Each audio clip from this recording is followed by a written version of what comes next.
The team board is a central location from which the majority of task management and planning in Rally takes place. Each Rally environment contains multiple projects, and it is normal for every team to have their own project. Selecting a project will scope your team board to that project and will show the work items that are assigned to that project. You will notice that the team board columns change depending on the project that you select. That's because the team board shows flow states instead of the default schedule states. Flow states can be customized on a per project level, but schedule states always have the same values in every project. This ensures that there is always a consistent baseline by which different projects can be combined or compared against each other. Each project or team can define their own flow states, but there is often a need to show consistent data across multiple projects. Rally makes this possible by mapping each custom flow state to a schedule state that is defined at the workspace level. Now that you have the board scoped to the correct project, the next step is to define the time box that you wish to display. By default, you can choose either iterations, releases, or milestones.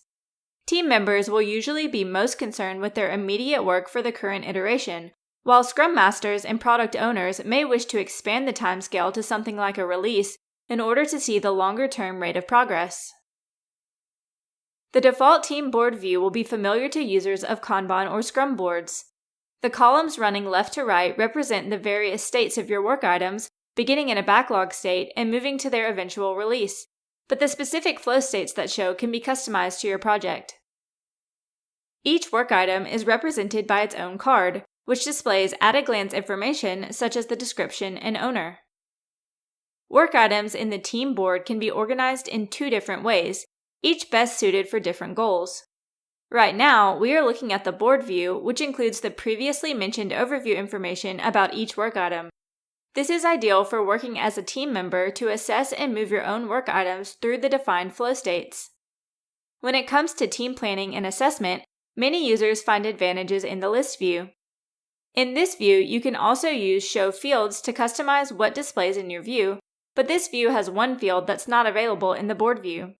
The Rank column lets you rank work items by their relative priority, which helps teams plan and organize their work and ensure that team members prioritize the most important tasks first. You can drag and drop work items to instantly change their ranking. Cards can be customized to display different data by selecting Show Fields and selecting the fields that you wish to be displayed on each card. In the board view, Show Fields will affect the data displayed on the individual cards, whereas in the list view, it will add and remove columns from the list table.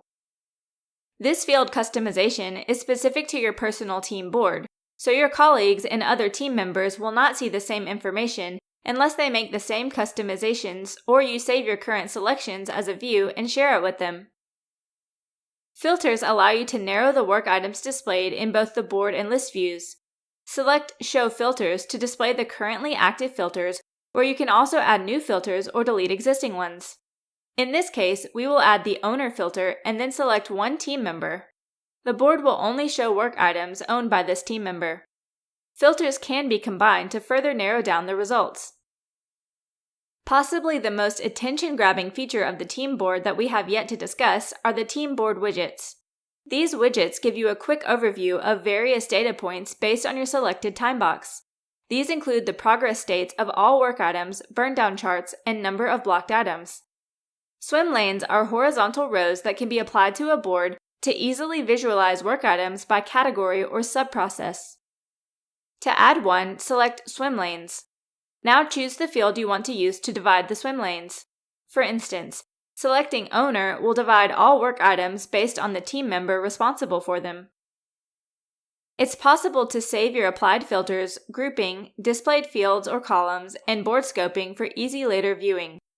This is especially useful if you need to manage multiple projects, allowing you to switch between views without needing to reapply filtering every time. Open the Saved Views drop-down menu and select Save as New View to save your current configuration. You can also share your saved view with other team members if you have the proper permissions. Project administrators can share with a project, and workspace administrators can share with the entire workspace. You can now select this view via the drop-down at any time and edit any saved views from here. By selecting the Work Rules toggle when in the board view, you can see the criteria required for work items to progress into the selected flow state. These criteria will be set by your subscription or project administrator and are used to make sure that standards and best practices are followed. Each work rule has an info icon next to it. Hovering over this icon will display the origin of the work rule and the value necessary in order to pass validation. In this case, the work item should be assigned a parent feature before it can be progressed into this flow state. This completes our overview of the Rally Team board. More comprehensive information for team planners and Scrum Masters can be found in further tutorial courses.